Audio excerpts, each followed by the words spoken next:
Mobile number చెప్తాను అధ్యక్ష, 9552300009. ఈ నెంబరు మనందరి మొబైల్లో ఉండాలి. రాష్ట్రంలో ఉన్నటువంటి 5 కోట్ల మంది ప్రజల మొబైల్లో ఉండాల్సిన నెంబర్ అధ్యక్ష. ఎందుకంటే మనకెట్లా వాట్సాప్ నెంబర్ ఉందో ప్రభుత్వానికి సంబంధించిన వాట్సాప్ నెంబర్ అధ్యక్ష. ఇది మన మిత్ర యాప్ అని కూడా అంటా ఉన్నాం. డిజిటల్ సేవలని మీ సేవా కేంద్రాలు అందుతాయి. మీ సేవా కేంద్రాలు 270 సేవలు అందుతాయి అధ్యక్ష. సచివాలయంలో 370 సేవలు అందుతాయి. కానీ మన వాట్సాప్ ద్వారా 920 సేవలు అందుతాయంటే మీరు నమ్ముతారా అధ్యక్ష?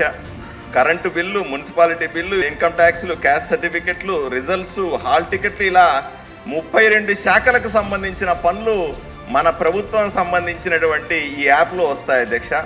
ఆఫీసు చుట్టూ ఎవరు తిరగాల్సిన అవసరం లేకుండా ఇంట్లో కూర్చొని అన్ని సేవలు పొందడం, 4 పనులుంటే 4 ఆఫీసులు పోకుండా సమయం ఆదా చేసుకోవడం, ఎక్కడి నుంచి ఏ ఊరి నుంచైనా సరే ఈ సేవలు పొందడం, అవినీతి తగ్గించడం, పరిపాలనలో పారదర్శకత పెంచాలనే ఉద్దేశంతో కూటమి ప్రభుత్వం చేసినటువంటి పెద్ద నిర్ణయం అధ్యక్ష. ఇంగ్లీష్, తెలుగు 2 భాషల్లో కూడా ఉంది. పల్లెటూరులలో వాడాల్సి వస్తే వాయిస్ మెసేజ్ కూడా ఉంది. భారతదేశంలో ఏ రాష్ట్రంలో కూడా చేయలేని విధంగా మహారాష్ట్ర, ఉత్తరప్రదేశ్, ఢిల్లీ, కేరళలో కొన్ని యాప్స్, కొన్ని డిపార్ట్మెంట్లు మాత్రమే చేసే అధ్యక్ష.